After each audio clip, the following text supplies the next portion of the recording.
Hi, good afternoon, everybody. We are very nervous and very excited at the same time about this session. And I think nervous because it's a really important idea to us, and we're so blessed to have the opportunity to share it with you. And excited because we hope it's going to be a lot of fun, and it's only going to be a lot of fun if you have a lot of fun along with us. So we're hoping it's a wonderful couple of hours together. I want to first introduce the three of us. We're going to be co-presenting today. My name is Shaheen. I'm the founder of Teach for India. I've been working with kids, had the privilege of working with kids now for 25 years. Before Teach for India as well. And I think the thing that I dream about and think about more than anything else over the past couple of years especially is this idea of student leadership and the power that we need to be putting in the hands of our children.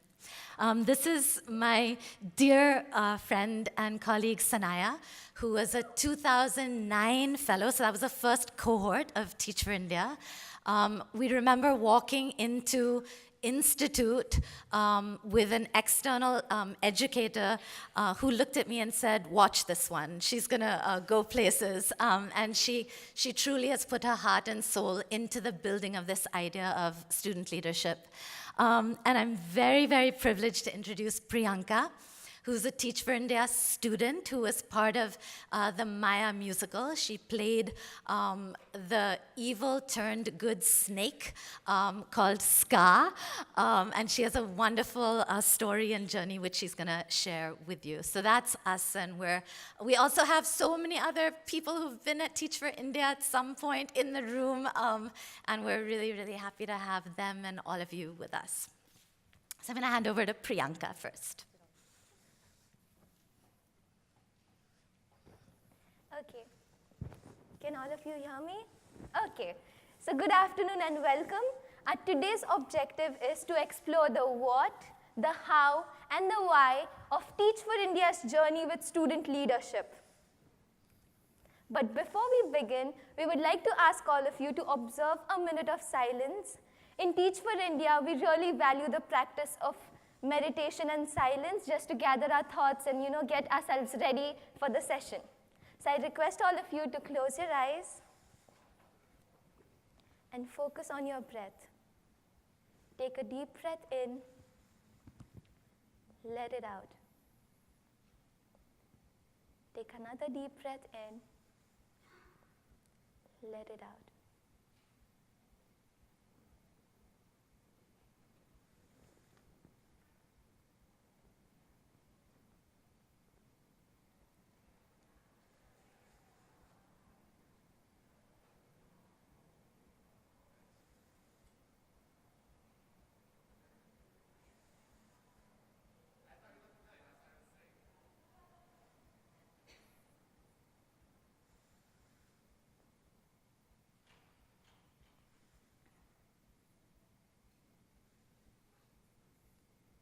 Take a last breath in, let it out, open your eyes, welcome back.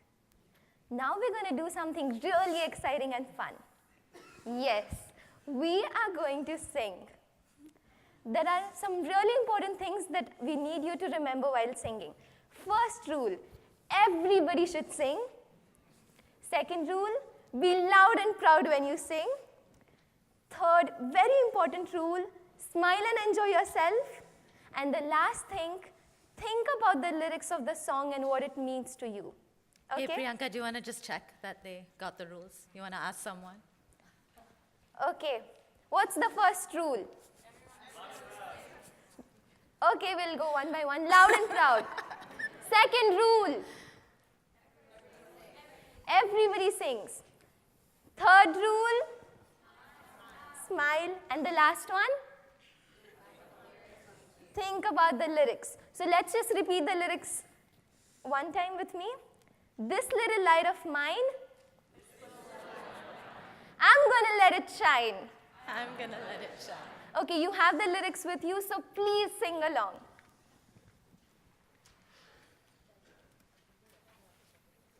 This little light of mine, I'm gonna let it shine. This little light of mine, I'm gonna let it shine.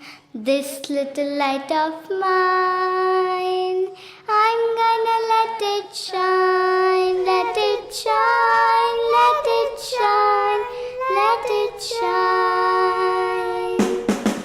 This little light of mine, I'm gonna let it shine. This little light of mine, I'm gonna let it shine. This little light of mine, I'm gonna let it shine. Let it shine, let it shine, let it shine. Light that shines is a light of love, hides the darkness from above. Shines on me and it shines on you, shows you what the power of love can do. Shines my light both bright and clear, shines my light both far and near. In every dark corner that I find, wanna let my little light shine. This little light of mine, I'm gonna let it shine. This little light of mine, I'm gonna let it shine. This little light of mine, I'm gonna let it shine. Let it shine, let it shine, let it shine.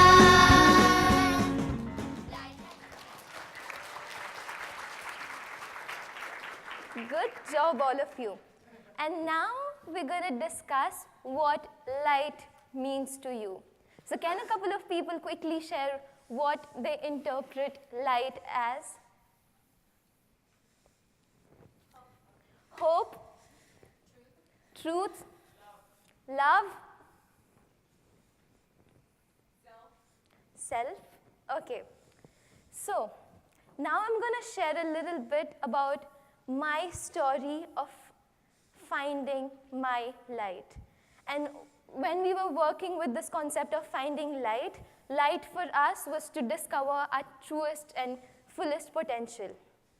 So I'm going to start by telling you a little bit more about where I come from and of how I started my journey of light. So I grew up in a community with my mom alone. And I come from this community which is considered to be the worst community in my city. I come from a slum area. In the community, I grew up seeing a lot of things around myself. I would see in my neighborhood an uncle hitting his wife every day. I saw a lot of my friends who couldn't come out of their houses. I saw a young 13-year-old boy beaten up by the entire community because he was high on drugs. I saw one of my friend going and smoking with his other friends in the community. This is where I grew up, and all these things influenced the way I was growing and building myself up.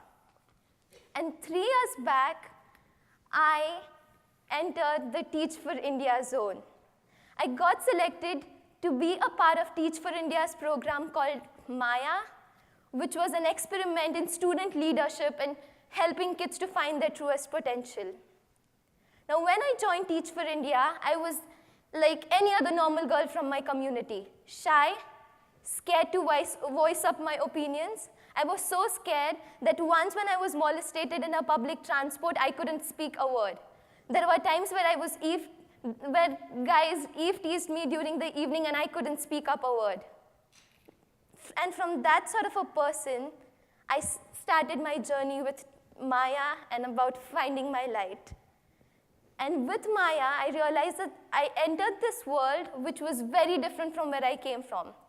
Maya offered me the space in the sharing circle where I could speak up, where I could say if I was feeling bad, where I could say that if I was struggling or if I was doing good. It was just a space where I could say whatever I wanted to.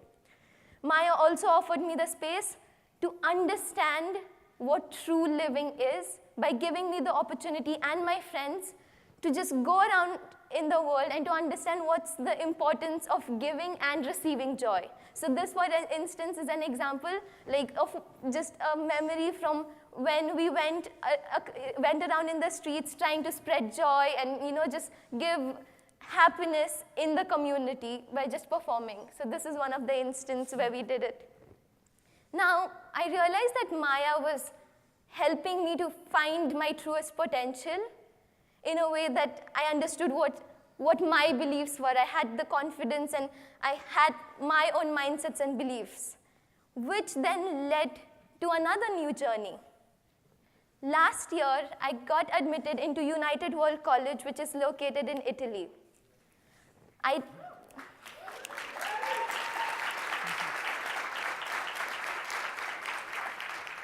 Thank you. I didn't know what it was going to be like. I was scared, but I know for sure that the journey that I had through Maya was the reason why I got in. And now I study in Italy with people from all around the world. And I'm getting opportunities that me and many other girls like me in my community would not get. I'm learning skiing, falling a lot of times, but still learning. I get to interact with people from all around the world, which helps me to increase my self-awareness and global awareness. And I also get a chance to work with this organization that works with mentally challenged people through arts and through drama. So all these things are sort of nourishing what I learned already from Maya, and at the same time, it's helping me to build up my learnings, and it is helping me to continue my journey. So this was sort of my journey of how I changed from a person into a completely different personality. And now I look forward to see what this journey is going to look like a few years down the line, and how whatever I've learned through this journey, how I could spread it further. Thanks, Priyanka.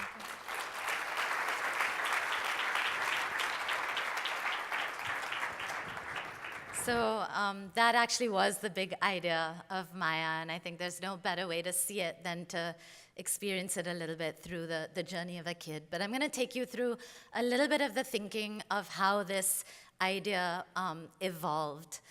The idea actually goes back about 12, 13 years ago. I was traveling on a long flight from New York back to India with a friend of mine, and the way she tells the story today is she fell asleep for those 14 hours, and I got out a notebook and I started writing a story. And when we landed in Mumbai, I had the first draft of a story called Maya written. And Maya was the story of a princess in search of her potential. And she's a princess that uses 3 values in particular to find her potential: the values of courage, compassion, and wisdom. And Maya gets challenged by large curses that plague the world, and she is called upon to demonstrate these values of courage, compassion, wisdom in the lifting of these curses. So that was where the whole Maya journey really began. But actually, Maya was not the story of a princess.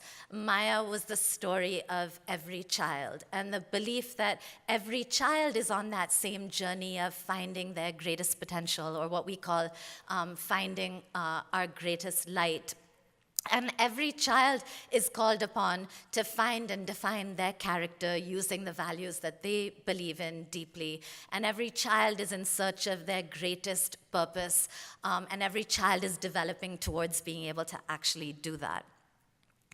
What we then did at Teach for India is we said that journey of finding your potential, can we put it down in a really simple way so that across Teach for India, we're all speaking the same language? And so we began to ask ourselves, what is this excellent education that leads to student leadership? What is this excellent education that helps children find their greatest light?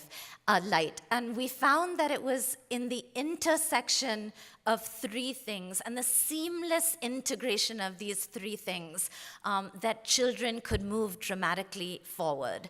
So the first was a strong academic achievement. The second were the values and mindsets that they needed to cultivate. And the third was exposure and access, by which we meant how can children understand who they are and their purpose in a way that continues to deepen through their journey. So we were thinking about how we actually do that, and we were looking for evidence across Teach for India and around the world of children that we were actually seeing doing this.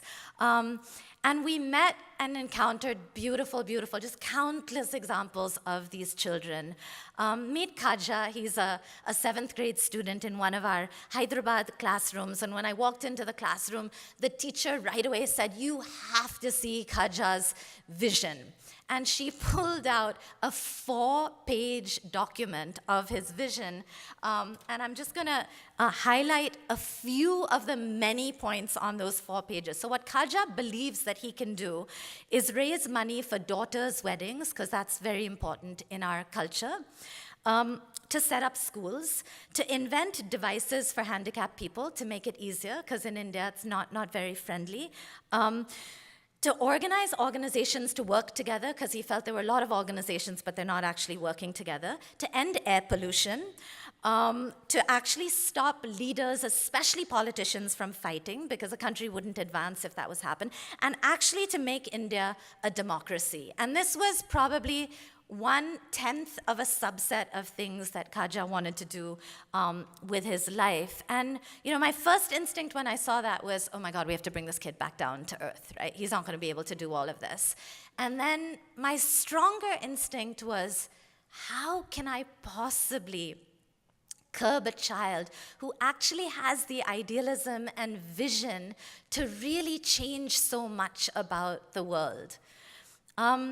In a second example, the child in the middle, his name is Aman, and he actually went to a school that ended in the 7th grade, so he didn't have an option of a school to go to from class 8. He was in a government school. So he and his friends decided to go to a fancy international school in Mumbai by themselves, and they went to the admissions office, and they said, "We want to apply to your school." And the admissions office said, "We don't take children like you." And then he said, "But my Didi," as his teacher, Didi means elder sister, he said, "My Didi has told me about the Right to Education Act. And in India, there's a clause that says that private schools have to admit low-income children in their school." And so he explained this whole thing in fluent English to the admissions office and ended up getting into the school, right? So while we were beginning to see examples like Aman and Kaja, we had a lot more questions than we had examples and answers. And the biggest question was, how do you do this faster? And how do you do this for all children? And still, if you go into Teach for India classrooms, you'll find the classroom that will give you goosebumps, because you feel like, wow, these kids are really on a different life path. And then you'll find the classroom that is still fairly average, better than the alternative, not good enough to really turn kids' lives around. And so Sanaya actually decided, she was on staff by that point, she'd finished the fellowship, to go back to the classroom, and I joined her on weekends, and we worked with a group of children who we called the Maya children. And the idea was, and we got our kids to agree to 18 grueling months, including 2 full summers where they'd have to work through the summer. They'd have to work all Sundays. But we said, we're going to really work with you to help accelerate you finding your potential. And for us, it was really a study of saying, if you see our student vision scale, what's actually going to get kids there in the fastest, most effective way possible? So those were 18 months of so much joy in working with our kids. A lot of exposure to the arts. They were kids who had not had any exposure to the arts before, but ended up doing some pretty incredible things. Lots of rigorous focus on how do you push and excel academically.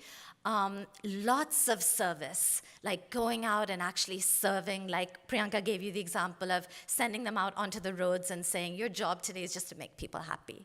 Go and find a way to actually be able to do that. So 18 months of many, many, many different experiences around those areas of academics, values, and really self-awareness.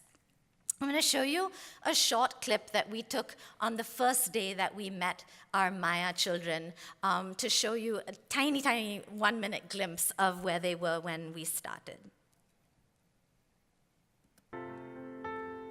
Sahil, what is the meaning of courage? Courage. Okay. What does compassion mean? I don't know. Okay. And what does wisdom mean? Wisdom. Wisdom. Wisdom. What is a musical, Yash? Okay. So they actually weren't able to, they didn't know the values. They didn't know what a musical was. We ended up showing them lots of examples. We said, you know, what we promise you is we're going to do something together that's much, much bigger than the sum of our parts. And we actually told them at the beginning that we would evaluate the success of Maya, not by the performance and the musical at the end, but before the curtains opened on opening night, we'd ask ourselves, like, were we true to the process of really accelerating the development of our children and growing as the adults who worked with the kids ourselves? And so here you see just a medley of some of the images of the 18 months that we spent. And I think what really stood out was a lot of opportunities to experience things, to go out and actually meet different kids and go into different homes and have different experiences that were linked around the particular values that we had. So for example, a simple example is for the value of courage. We found out that none of our kids had been swimming.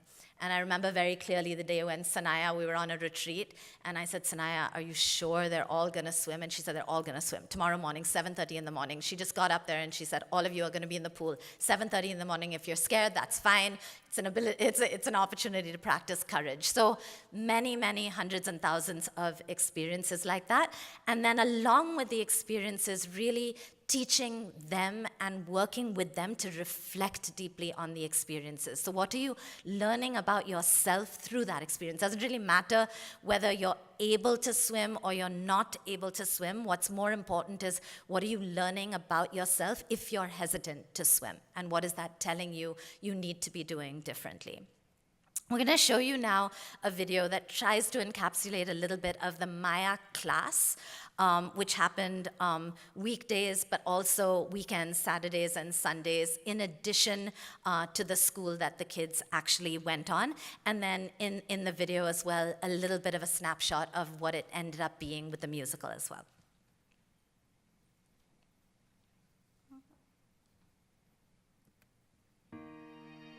Oh, sorry, I forgot to tell you something. So while you're watching this video, it would be wonderful if you could just jot down evidence of those three aspects of the student vision scale. So evidence of academics that stands out, evidence of values and mindsets being demonstrated, and exposure and access. So kids being self-aware and being rooted in their purpose. And then we'll just discuss a little bit after the video.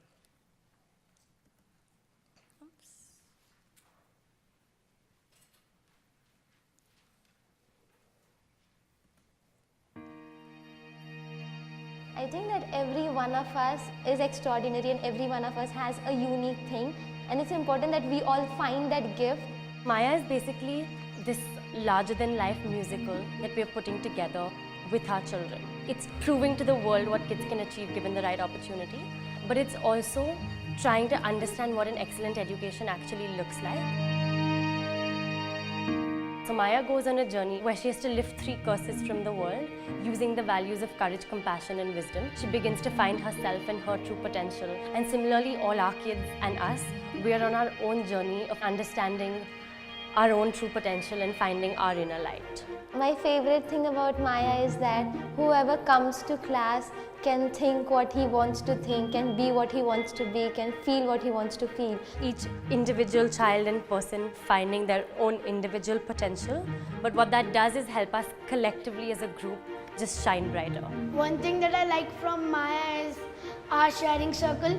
We start and end every class with what we call a sharing circle, which is just a space for kids to reflect on the past week, reflect on the things they did well and the things they could do better. Whatever we share with each other is in that circle, and we trust each other and share everything with each other, and I really like that. That space creates openness and vulnerability and support and accountability. And the other kids would come up with solutions and say, okay, how can we support you? How can you help yourself? What could you do differently? Here's a plan, go try it, let's see what happens. They know, okay, maybe you struggle, but I'm here to help you and I'm going to help you through that. We consider feedback not as criticism. Feedback is a source in which we all can reach up to a level of excellence so that we all can improve and excel as a group. And so there's that very conscious accountability for each other's success and well-being. That group of kids is each other's support system. An excellent education has to integrate values, mindsets, exposure and access, and academic achievement. And it has to be bigger than you and bigger than the child. It has to be about life, and it has to last beyond your relationship with that particular child. Every day in our life we face problems. I think we should face that problem and sing whatever we believe in. Whenever we are dancing, we have control on our steps and all. So like that, we can control our actions, because actions speak louder than words. Whether in the form of acting, dancing or singing or painting or writing, it can be anything. But I think we all need some medium through which we can express ourselves, because it's not always possible to speak and express ourselves. This is a huge generalization, but I feel like Indian society as a whole prescribes things to be done. We almost program our kids to just accept. If we can get this generation of children to actually be thinkers and questioners, we're going to have a different world 50 years from now. Kids can actually think beyond the adult minds. They have their different world, and in their world there are many undiscovered things. And I think that once they have that opportunity to just speak what they dream of, then we can actually bring something amazing into this world.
Okay, so we'd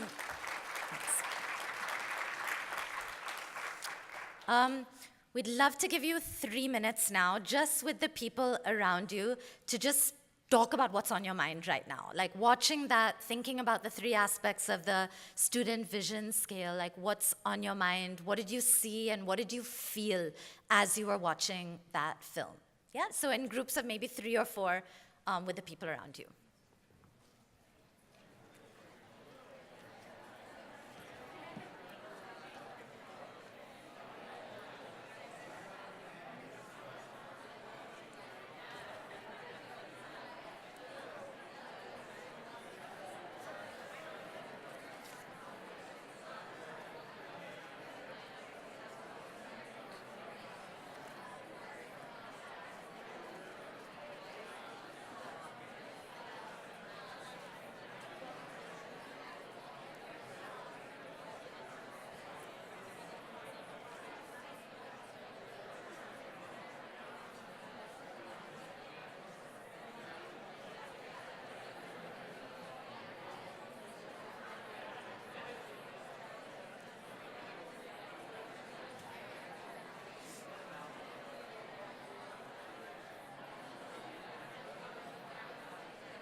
Okay, can I request you to finish up what you're saying and come back?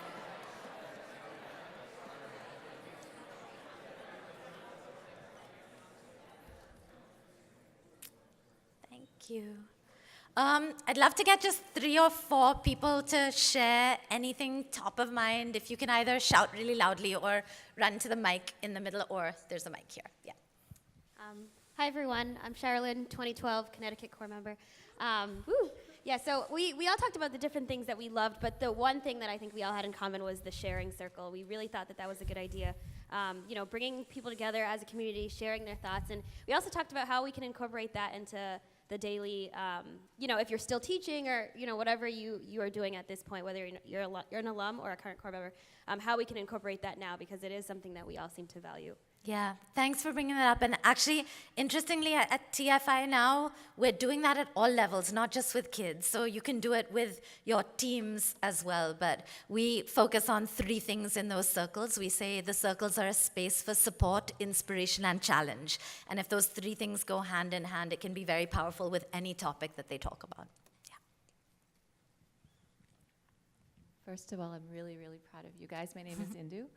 I'm not a Teach for America alum, but I was with Teach for India when they first started, just for a little blip, but a joyful blip. The thing that really resonates for me is the power of social transformation by turning inward first, and that was modeled for us when we all had a moment of silence in the beginning, but it's so powerful that no matter what's happening around me, I can grow from that, and I look inward, and that's the first step in the journey of transforming what's around me. Yeah. It's really powerful. Thanks, Sanaya in the back. In the back.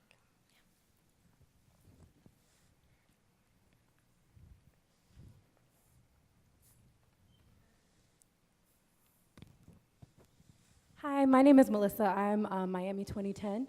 And something that really resonated with me was the idea of building a whole child. And one of the children, there was a quote in there, and she talked about becoming a questioner. Like if they could build children to be questioners and thinkers. And I think that speaks to the depth of work that you all have done. So this is beautiful, but also just a goal for all of us to keep in mind, I'm still in the classroom, to keep in mind when we're building out a child is how to build somebody that doesn't just consume, but somebody that also puts out. Yeah.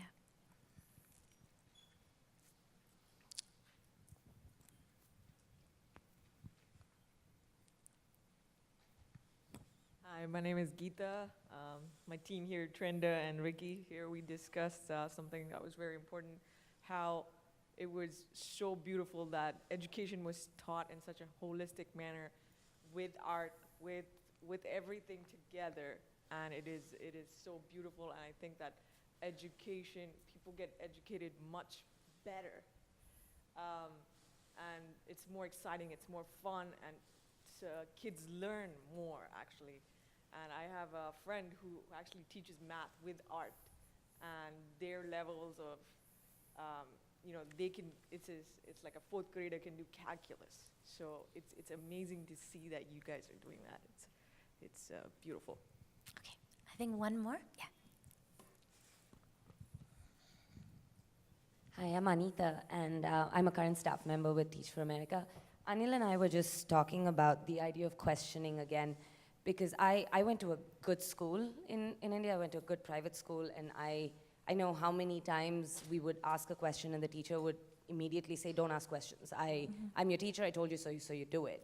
And so how much it would take for that mindset to change, and especially for some of these children that are in your schools, how much higher the emotional and physical stakes are to be able to question and to give them that power, and how amazing that is.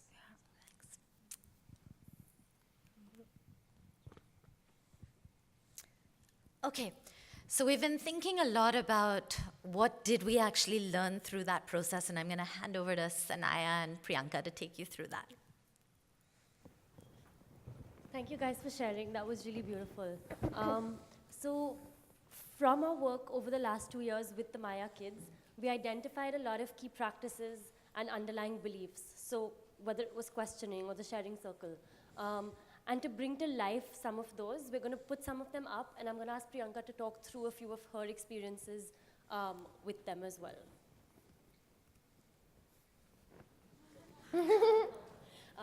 So do you see the role of relationships being in the Maya family? So in the Maya family, right from the very beginning, we really got the sense that we all were a family where we could understand each other. So for instance, Moise, our friend, used to struggle with controlling his temper and aggression. So even on the smallest of things, he would get really violent.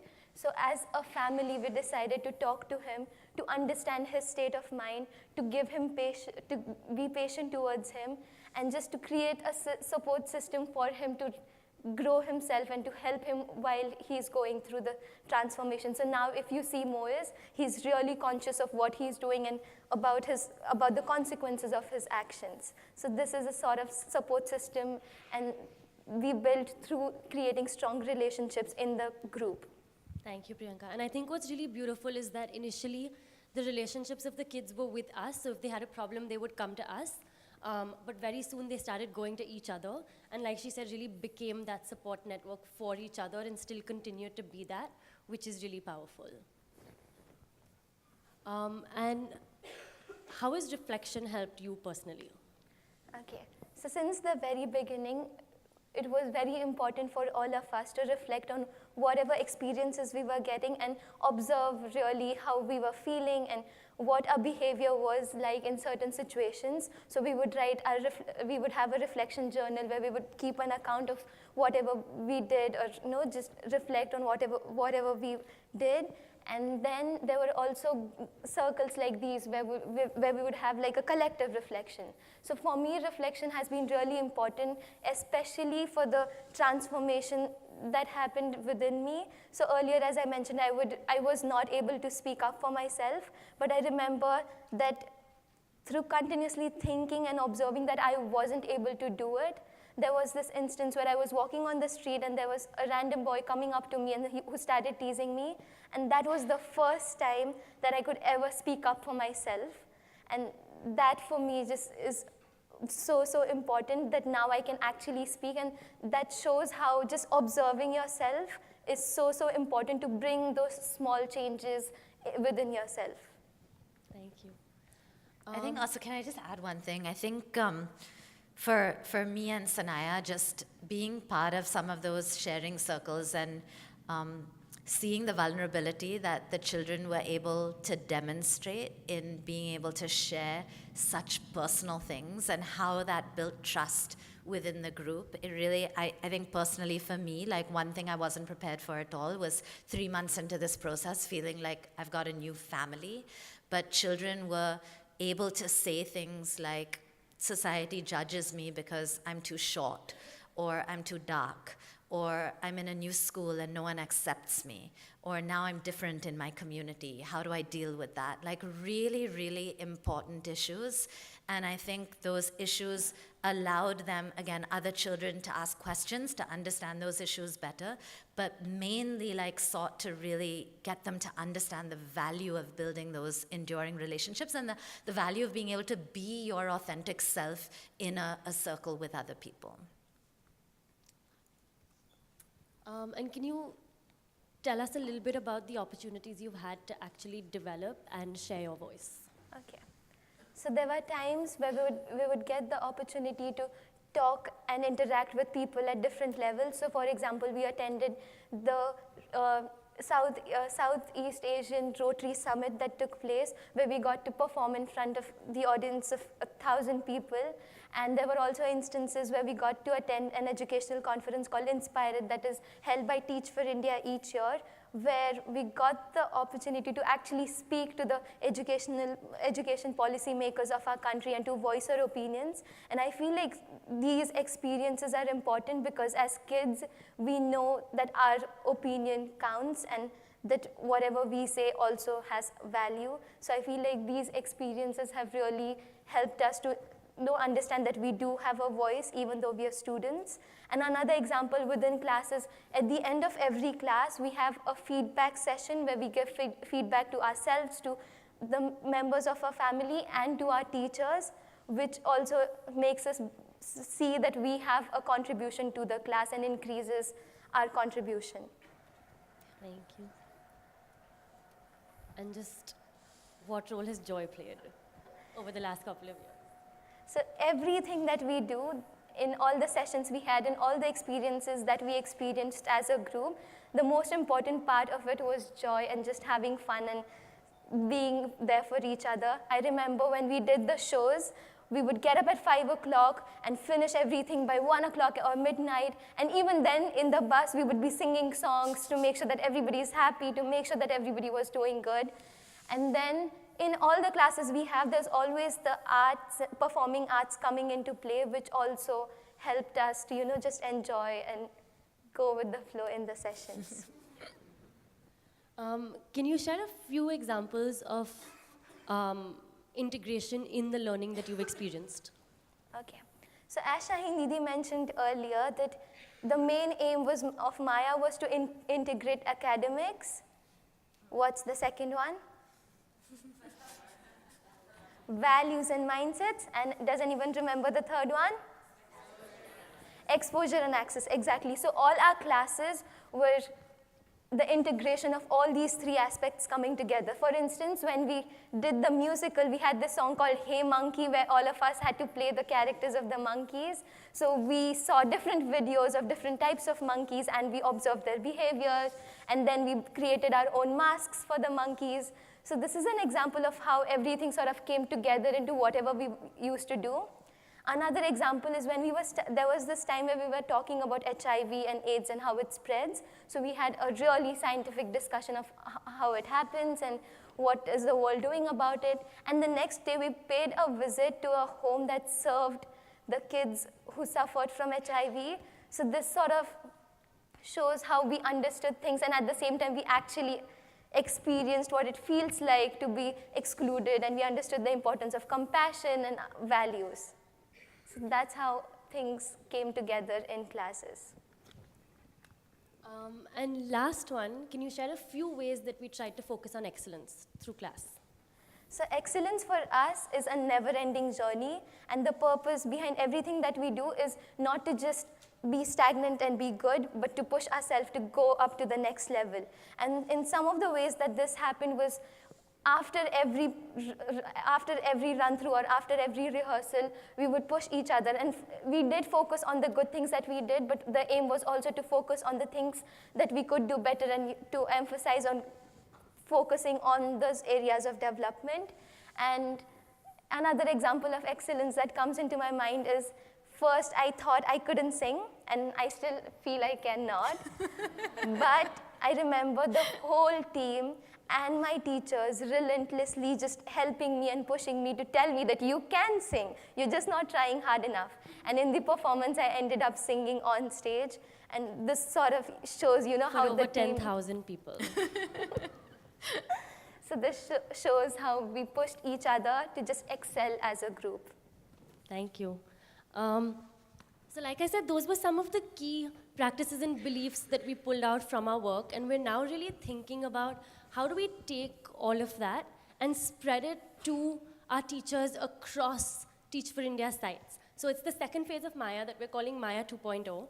And like I said, our primary objective is how do we spread everything we're learning as effectively and as fast as possible so it gets to as many children as soon as it can. So to explain a little bit about our underlying purpose and principle behind trying to do this, Priyanka is going to introduce you to another something fun. So this concept of whatever we were learning through Maya, taking those learnings and spreading it to other kids, we call this concept as planting seeds. So this is a short video that we made, so please sing along with the lyrics. You want to remind them about the rules? I think they remember. They remember? Okay. Well, yeah. They remember? We are going to come around and check if you're singing, and if you're not, you'll be doing a solo performance up here. This is a slightly harder song, so sit straight and be prepared.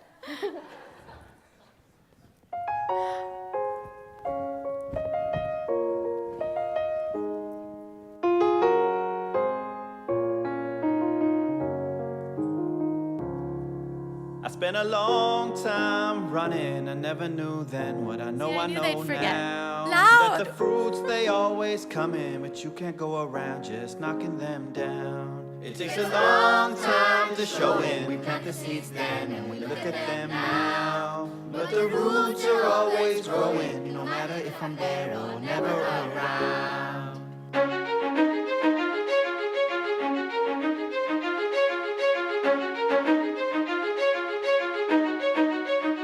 Whatever grows will grow, whatever dies will die, whatever works will work, whatever flies will fly, whatever fails will fail, what's meant to soar will soar. I am planting seeds, nothing It's like your whole life you've been training for this moment, and when the time comes you just disown it, meaning you just surrender, don't control it, not interested in the clay pots and mold it, or sitting next to the path trying to unfold it, or waiting for the fruits to fall down toward you. Let it go and now you're flowing, feeling quite gorgeous, so you take steps away instead of towards it. What a rush, feeling freedom with nothing to hold. We've been taught that what you touch will always turn to gold, and now we're learning when we let it go it overflows, with no credit to take cause no credit is home. A higher power working deeper where the seeds are sowed, and when the seeds are true then they're seeds of gold. But the real gold is joy when life starts to flow, and when it does you just smile cause now you know. I spent a long time running, I never knew then what I know now. That the fruits they always come in, but you can't go around just knocking them down. It takes a long time to show where we plant the seeds then and we look at them now. But the roots are always coming, no matter if I'm there or never around. Countryside and hip-hop. Whatever grows will grow, whatever dies will die, whatever works will work, whatever flies will fly, whatever fails will fail, what's meant to soar will soar. I am planting seeds, whatever grows will grow, When it grows it grows, whatever dies will die, when it dies it dies. whatever works will work, It works, it works. whatever flies will fly, whatever fails will fail, what's meant to soar will soar. I am planting seeds, whatever grows will grow, whatever dies will die, whatever works will work, whatever flies will fly, whatever fails will fail, what's meant to soar will soar. I am planting seeds and nothing more.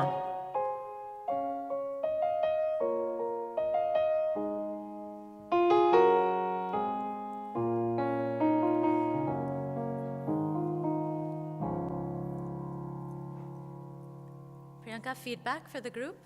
Fist to 5? 1 is really bad singing and 5 is really excellent. What do you think? Honest feedback. Honestly, Priyanka.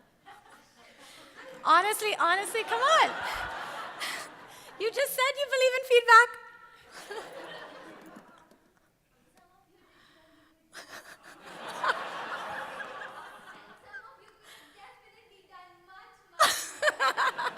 You know who you are. Okay, so I'm going to walk you through a few of the examples we're seeing. So just a few months ago, we started working with different groups of children across each of Teach for India cities. So like we worked with these Maya kids. We have staff members across 6 of Teach for India cities working with a group of 20 to 30 children to take the key practices we've identified and see if they can be applied in their context. And this is the story of Fatima. She's from Hyderabad. She's the oldest child in Revan's classroom. He's a second-year teacher. And his entire 1.5 years, she gave him a ton of grief. She was sort of the, in Hindi it's called Gunda, of the class, where she always had to have her own way. She bullied and bossed everyone around and didn't listen to anything anyone said. And a few months ago, Revan started doing regular sharing circles with his classroom.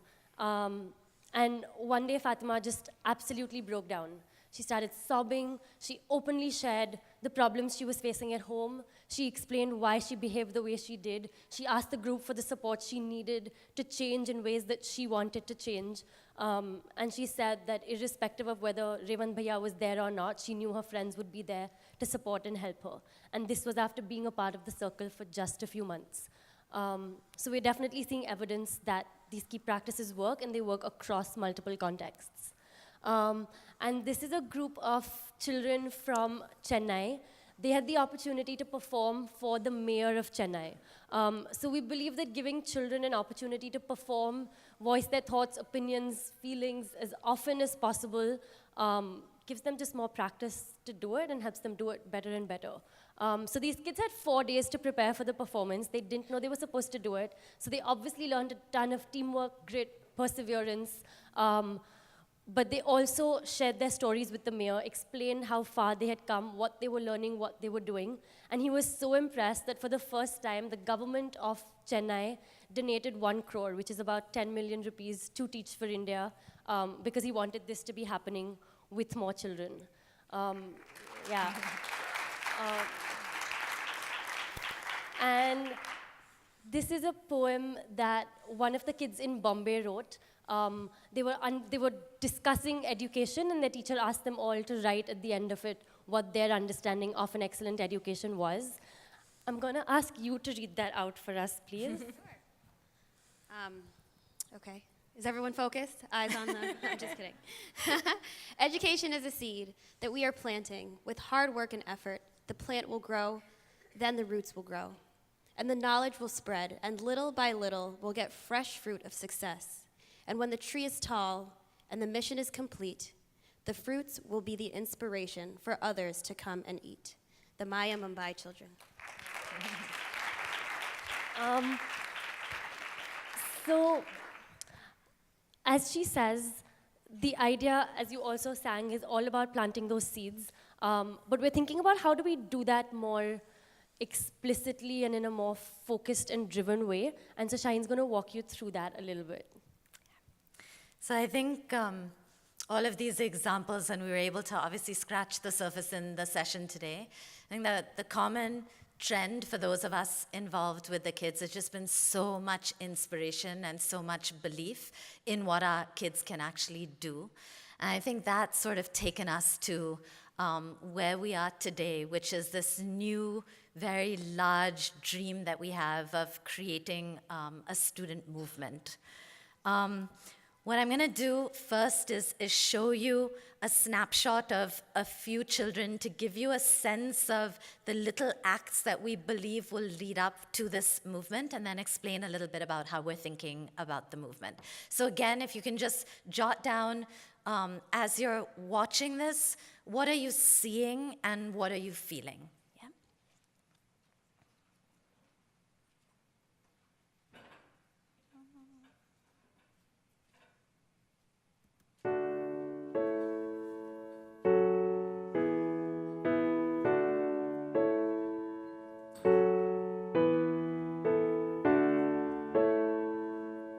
Excellent education is that not only studying and being good in all subjects and getting full marks and all that.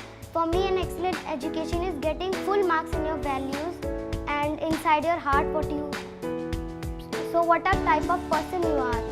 If even though I'm a small student or I'm a small child, I can also help the community, because children also have, even though we are small, weak, that we have a power, we have a strength inside us, because everyone has strength is inside them.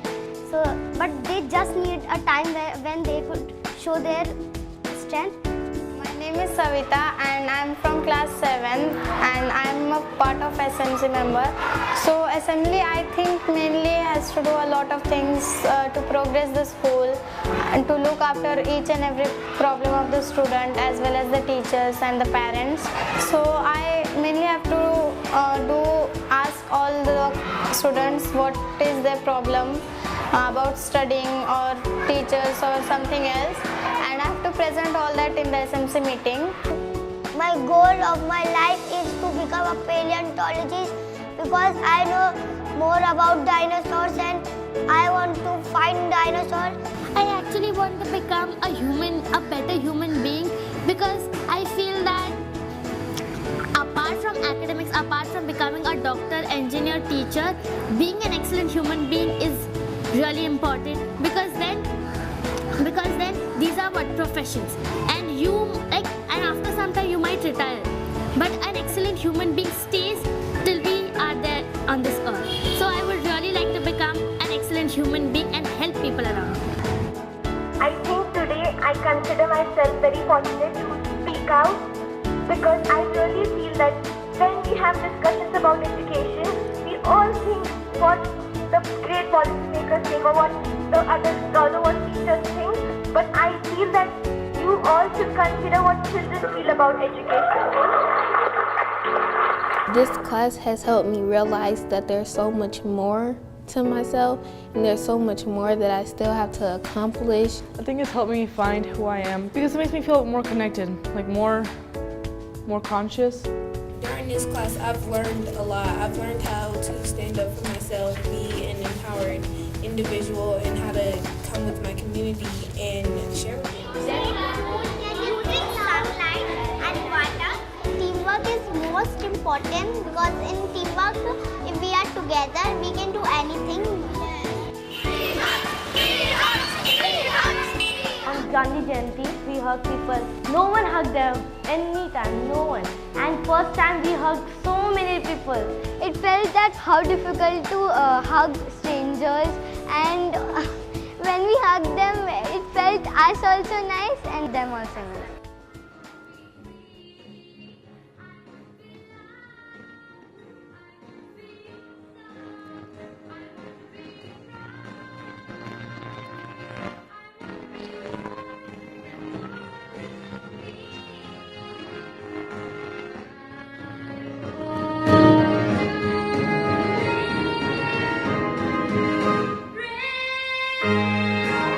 One day everyone will get an excellent education. So it is talking about everyone. That means each child will get an excellent education, not only one person. Find your light. It may be just a spark. Let it shine. Chase away the dark. Search deep within, however long or far, for when you find your light, you find out who you are. It's your passion burning. Courage means to do things which we are scared of and standing up for what we believe in. Compassion means to understand the feelings of those around you, feeling their pain and then doing something to help them feel better. To me, find your light means that I find my potential and take that light and spread it to the world. Okay, so thank you. What we're going to do now is we're going to actually have you do a mini sharing circle. So I'm going to ask you to make circles with 6 or 8 people around you. And what I'd like you to discuss is a little bit about what you saw and felt from the video, and then in your own context and from examples you know, what are examples you've seen of student leadership and what do you think the power of that can be? Okay, so a little bit about the video, what did you see and what did you feel, and examples that you know and what you believe the power of that will be. Yeah, so can I ask you to just self-organize into groups of 6, 7, or 8, and you have 10 minutes to talk.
Can you all go back to your places in 10, 9, 8, 7, 6, 5, 4, 3, 2, 1, 0, -1, -2. Okay, thank you all. Thank you, Priyanka. So this is the question that we're asking ourselves. What if we built a movement of student leaders? And I remember when I watched the full version of, if you remember the first child that came up, the little girl who was talking about an excellent education, I watched the full 7-minute interview with her. I was sitting there thinking, like, maybe we're just overcomplicating this work. And all we need to be doing is saying, like, we need to be creating and doing everything possible to create 10,000, 20,000, 50,000 children who are as empowered as this little girl. And so that started a whole series of conversations within and beyond our organization around this question. What if we actually built a movement of student leaders? What would that do? And so at Teach for India, we're in the middle of this very big 5-year dream where today we serve 38,000 children. And we sat together and we said, what do we want to be true 5 years from now? And we put down this statement as a team and we said, what if we planned to reach 1 million children? So it's a huge leap forward. But also the second part of that, giving them an actual excellent education. So when you think about the student movement in the context of that statement, it actually hits both parts of that statement. If you look first at the excellent education part, a study of developing student leaders will help us refine our understanding of what actually is an excellent education. What's the kind of education we need to be giving our children in today's world? And I think it's a constant and probably a question that doesn't have an answer, but we felt there's no real better way of understanding how to get closer to that answer than actually through the developing of student leaders. And then the second part was the 1 million, and I think Teach for India went through a very interesting trajectory of, in the beginning, putting all our efforts behind developing fellows, our core members. And then a couple of years down the line saying, actually, with the scale of India, 320 million children, how many fellows are we going to put in classrooms? We really need to be focusing on our alumni movement because our alumni are the ones that are going to get us to one day. And then we began to think maybe it's not even just fellows and alumni, but it's our staff force because our staff team can really do a lot as leaders directly sort of serving children and building the movement. And now we're actually saying, can we shift thinking of children just as the recipients of an education to a really substantive force of children working alongside us to actually give other children an excellent education? And it won't be all children, and all kids may not be interested in doing this, but can we actually build a movement of kids that buy into the shared vision of one day and are going to work next to us to actually make this happen? So really, this became the question: how can children help children access an excellent education? And how will their leadership be built in the process? And so the model is quite simple. There's 2 parts to it, and it's not sequential. It's a cycle. So the first part is saying, let's develop student leaders, right? Let's give our children the experiences, the opportunities, the challenges to really develop their leadership. And then the second part is saying, can we get these children to fire up their greatest imagination on how they can be the greatest multiplier for other kids? And then we're saying that actually, if our children are the greatest multiplier and they're working on this really, really important shared vision, they're going to be developing in the process. So it becomes a cycle of, as I develop my leadership, I multiply my impact. As I multiply my impact, I develop my leadership. Yeah? So that's what we're trying to do, and here's the sort of goal that we've set for ourselves. By 2022, we will develop 10,000 student leaders within Teach for India and within partner organizations in India. And those children together, we believe, they may do a lot more than this, but we believe that they will, at minimum, impact a force of 100,000 kids. And they'll do it in many, many different ways, ways that you and I sitting in this room today can't truly imagine. We have 3 things we're trying to do to make this model come to life. The first is we're saying, can we really try to put our best people on the developing of student leaders? So our coaches, instead of just having our coaches work with our core members who then work with our kids, can we have a percentage of our coaches' time working directly with kids so that they become better and better teachers? They're studying student leadership, they are feeding it back. So we're running a pretty substantial pilot over the next year to try to experiment with this idea. Leadership time. Can we convince our city leaders, our program leaders, to say, you really can't be doing anything more important than studying where this is working and how this is working and how it's not working and learning from that. So people is the first part of what we're saying. The second part is tools, and already today, like whatever we've developed, and it's not much yet, but whatever we've developed, we've tried to document. So whether it's the whole journey of the musical, it's all available, it's free, the music, the script, the costume designs. We have a whole series that we call the Find Your Light lessons, which are a series of lessons around big life questions. Who are my people? What makes me happy? What's the way I see the world? Who am I? That teachers can use and adapt, and they're all freely available as well. So through our study of developing student leaders, we're going to continue to develop source tools and continue to build up this bank of tools for hopefully us and many people beyond us to actually be able to use. And the third part is really, how do we amplify our learning? And so we're setting up a crowdsourced website where the vision for it is, if Priyanka does something, she shares her story, that inspires another child does something, that inspires another child, teachers, educators inspiring each other, just little stories of what's actually possible. And I think the most important thing is this line, that what's been difficult about embarking on this is taking a deep breath and saying, actually, we need to believe that our kids will find the answers. And the reason I put this slide up is last week I was doing a session on student leadership with a group of children in a community center in Mumbai.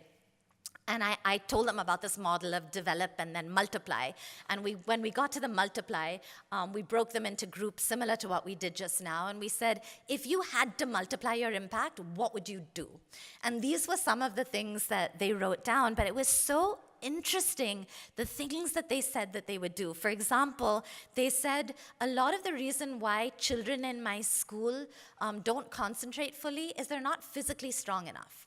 So I would convince them to become physically strong so that they could actually be better in school. And we had last couple of weeks ago an innovation weekend where our kids were there, and it was an innovation weekend for alumni and other entrepreneurs in India to come together to think about solutions for secondary school. And I was sitting with a group of kids and I said, I'm not really here to listen to what our alumni and our entrepreneurs have to say. I want to hear what you have to say, because these were children in secondary school. And the kids said, you know, the biggest problem we face is we're in an English medium shift, and in the morning there's a vernacular medium shift school that happens at the same time, and we overlap in our timings for part of the day, and those children are very violent. It was very interesting. So I said, okay, they've identified that as the biggest problem. What would you actually do about it? And their first reaction was, let's shut down that school. And I said, okay, that's not an option. What else would you do about it? And they said, we just make the timings be so disparate that we wouldn't have to interact with them. And I said, okay, that's not an option. But as we got rid of those options and we actually helped them to see that you actually need to solve this problem that you've identified as being really, really important, which I don't think a group of adults would have identified that being the biggest problem in the school. They actually then came down to, we need to build values, we need to spread values. Maybe the more violence they show us, we need to retaliate with peace. And what would that look like? And what would that feel like? And it became such a rich discussion. So I think what we're believing and what we hope will happen is that we'll spark ideas in our children in terms of student leadership, but very soon they're going to way overtake us in terms of what actually needs to happen. So we're coming almost to the end. We wanted to keep enough time for just any questions on your mind, so we're going to get to that in a few minutes. But before that, I had the real privilege of writing a book about a year ago to celebrate Teach for India's first 5 years. And what I really wanted to do was just put together stories of our fellows, of our alumni, of our community, of our kids. And it was just an amazing journey of just reliving all the incredible things that so many people have done. But I asked Priyanka to write the introduction to the book, and I asked her to think about what one day actually meant to her. Like, how would she define this one day that we keep talking about and dreaming about? And so she wrote a really beautiful poem, and I thought that would be a beautiful way to end the session today.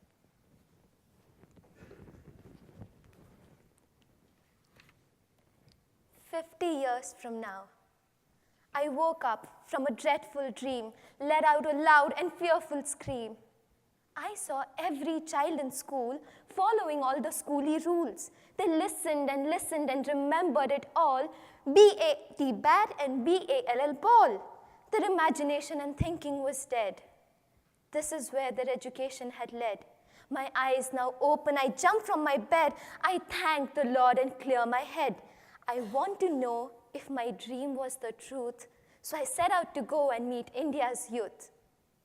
I walked the path and then I see children of the world happy and free, boys and girls, hands held tight, each one trying to find their light. With smiles on their faces and a spark in their eye, with hearts that feel and hands that try. Doors are open for each child to bloom like flowers in the wild. A teacher here, a parent there, shower kids with love and care. Light a fire deep within, all kids fall and all kids win. Thinkers and tinkerers, kids question and learn. They express themselves freely, know life's meaning and turn. They pack their bags with values and dreams. From me to we, they work in teams. Classrooms are places of awe and wonder, not jails with sticks or benches to hide under. Teachers here bring the world inside. Students have choices deep and wide. The world they live in is happy and pure. Inventions, discoveries, diseases to cure. All are respected and all show great care. The world is equal, the world is fair. A world with no boundary, division or wall. A world made of colors, a world for us all. I've seen enough, I feel no fear. I return to my bed, for the one day is here.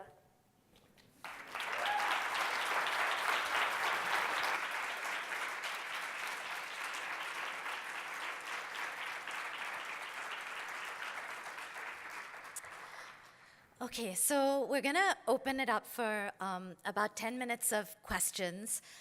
What I would love to do, and I'm completely putting them on the spot, is we have a lot of really special people that have contributed to TFI in this room today. I want to call two of them in particular up as well to be answering questions with us. So one is Sheila, who was the director of our Delhi site, which is the site where little Kusum from the video in the beginning is today. And I'd love her to come up and share a reflection and then just answer questions as they come up. And the second is Maureen, who's right in the front, who was our director of training, and I think these two have been so responsible for many of the ideas that have found their way into Maya. I would say especially the ideas of love and joy. And so they're up here with us as well. Come. And I didn't tell them, so I just put them on the spot. So any questions at all? Questions, ideas, things that you want to share with the group? They don't have to be addressed to us, can be addressed to the group as well. Yes. Are someone going to run with the mic? Yes. Okay. Priyanka's the fastest. Oh, Maureen's faster. Okay. Thank you. Hi, I'm Godfrey, Houston 06. One of the things I'm reflecting on is what keeps teachers and schools from headed toward the same vision and mission of student leadership here in the United States. And often I hear that a lot of the accountability things that teachers and schools are held accountable for are not this. And so we spend our time doing completely different things, or we don't know how to bridge the two. So I'm curious if that's also a challenge y'all have faced in pursuing student leadership at Teach for India.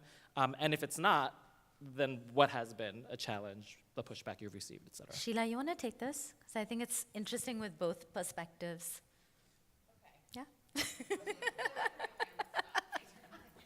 She's really good on the spot. You'll see. I'm not good on the spot. I think it's, as some of the students said, and as these lovely presenters have shared as well, it's really academics and leadership connected as much as they can together. So a big part of our academic program in India is speaking English, learning English, reading English, writing English. The first girl who spoke in that video is, what is her name? Kusum. She's a Delhi student. And she's only been learning English for the past probably 2 or 3 years, and it's up to where it is. But she knows she needs, in India, and this is a result of colonial rule and something we can debate, but in India, you do need to learn English and know English to advocate, but that's an academic skill. So I think we really see academics as a way for students to advocate for themselves and lead, and in that way, we believe we have to integrate them, so we do. Now, that's not it's very hard to do that. It's very hard to plan instruction around that, but we do make it work. Number 2, I will say, and I'd like to hear what Sanaya thinks and others think as well. Our classroom, our teachers don't, at least in Delhi, didn't have that much support from their school system. So their principals weren't in their classrooms very much. They did have a testing culture, but we were able to sort of influence and help principals and their parents, students' parents more importantly, see that everything else we were doing in addition and coalesced with academics was actually leading to great results for kids. So in that way, we were then able to influence principals to enable us to do other things other than testing subjects with students. Does that make sense, Gold? Okay. Sorry, what's your name again? Godfrey, thank you. Maureen, you can keep that up there. Look, there's another microphone. I'll bring it to people. Hi, my name is Alina. I'm from Teach for Malaysia. I'm really curious to know about, because in Malaysia, or in most countries, we're really into exam-oriented kind of education. And if I were to introduce something like Maya Musical, it sounds like it's a very rigorous meetups, every day, weekends as well. Have there any pushbacks from parents or other teachers saying that kids should be doing homework or coming for extra classes and not going for performing arts, which does not necessarily contribute to academic performance?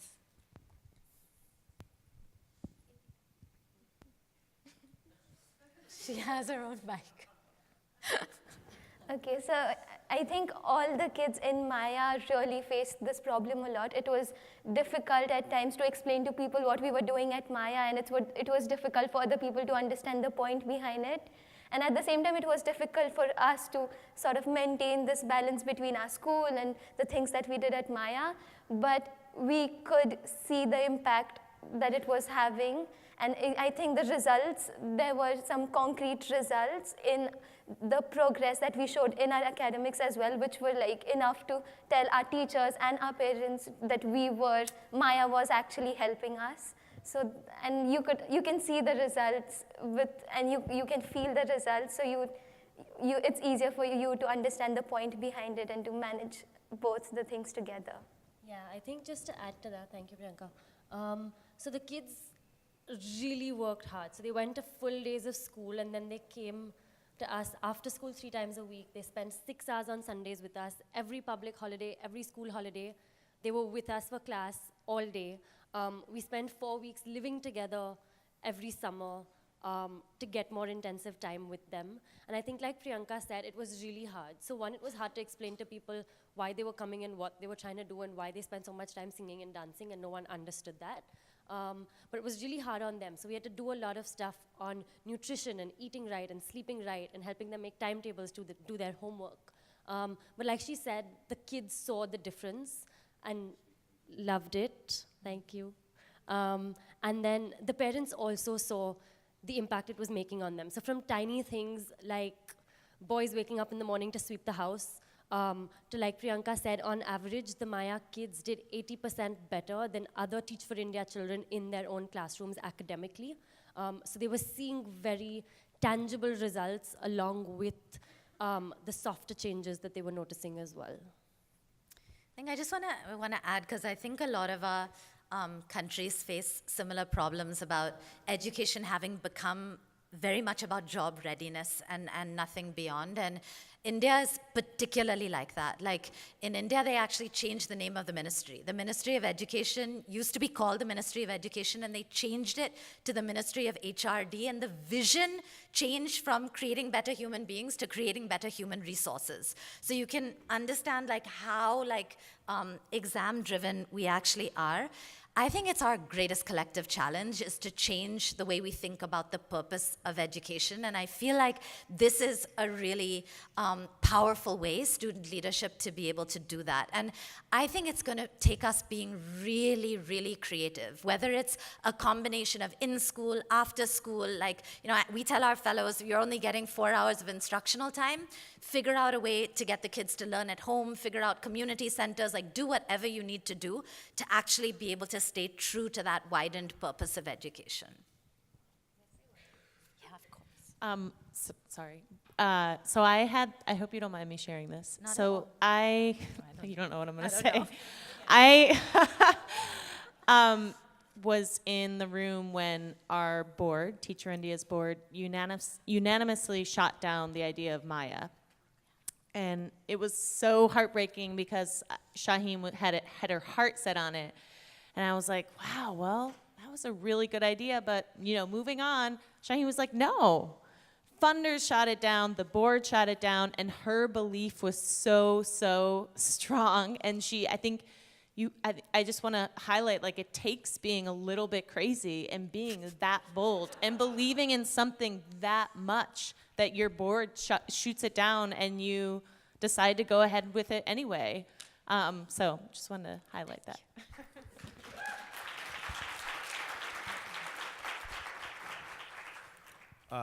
Hi there, my name is Ash, and my question is about problems that I know some communities in India would face, much like many other countries in America. And I guess my question is, has Teach for India or Maya the Musical seen some kind of change in terms of the political, religious unrest between Hindu, Muslim, Christian, non-religious identifying communities and any other cultural subset communities within India? And what kind of role do you think Teach for India and Maya the Musical may have played in that, if any? That's a great question. Sanaya, you want to take that? Sure. So I don't know if enough people saw Maya or heard about it for it to have a change like that across large parts of the country.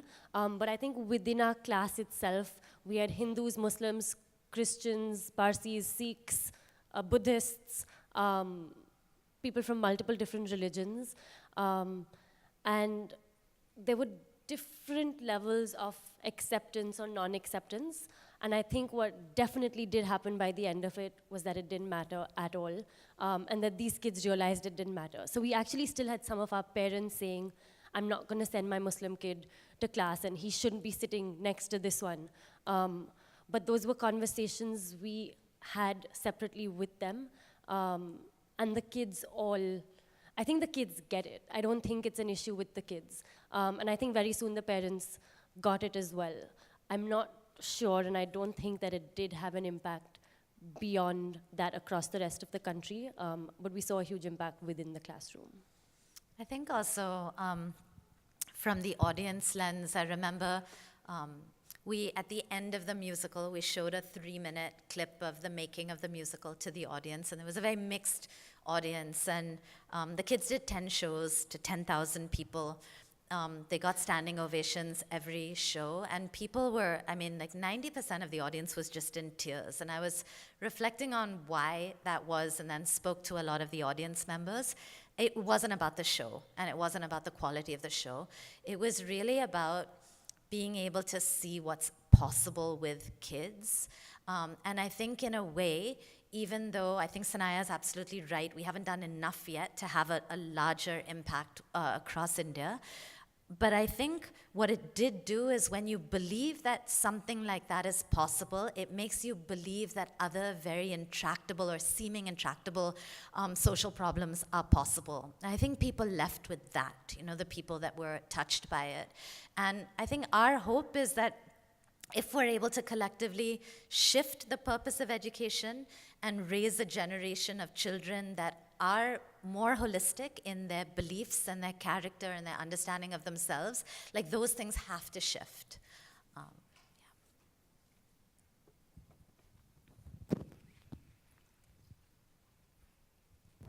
Hi, I'm Deborah, and I was actually very fortunate to be one of the people in the audience for Maya.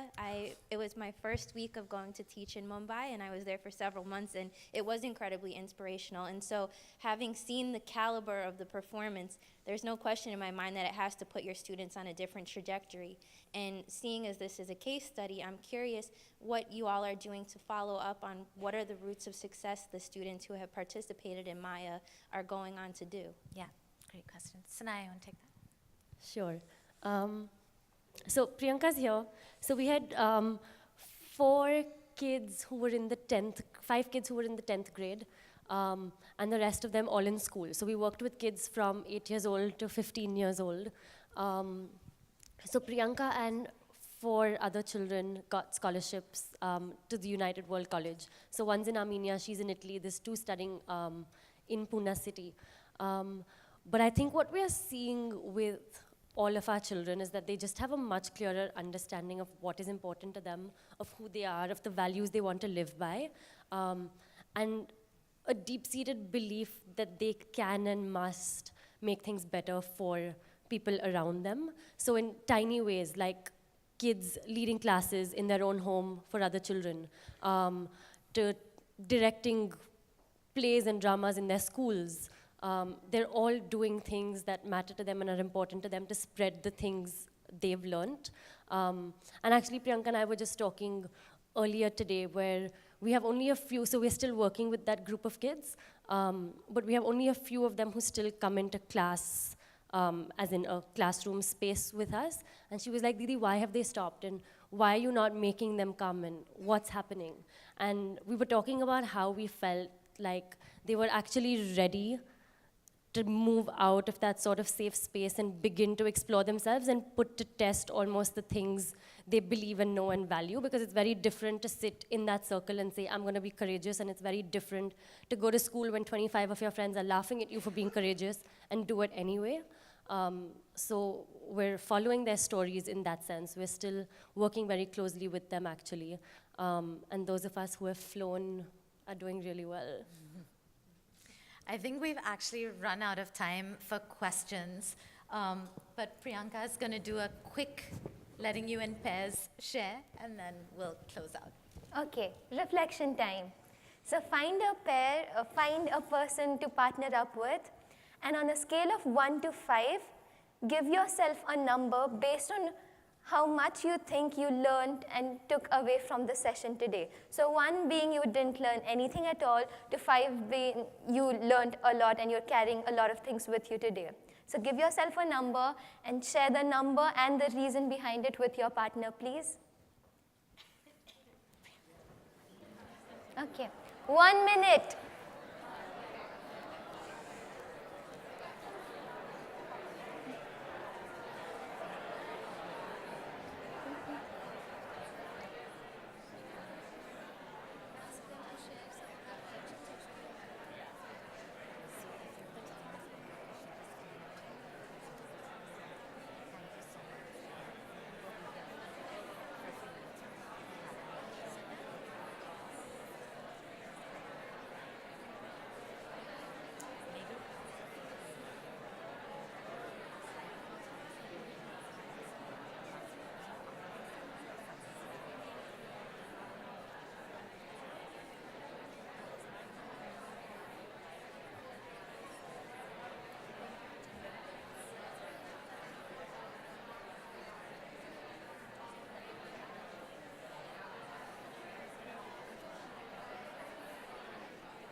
Okay, get back in 5, 4, 3, 2, 1, 0. Okay, thank you all. Thank you so much for being here with us today. And we hope that whatever you took from this session, big or small, you take it forward to other kids in whatever work you do. And thank you so much for being here. And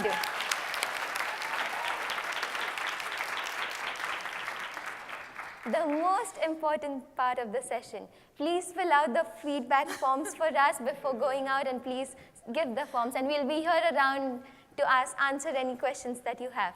Thank you.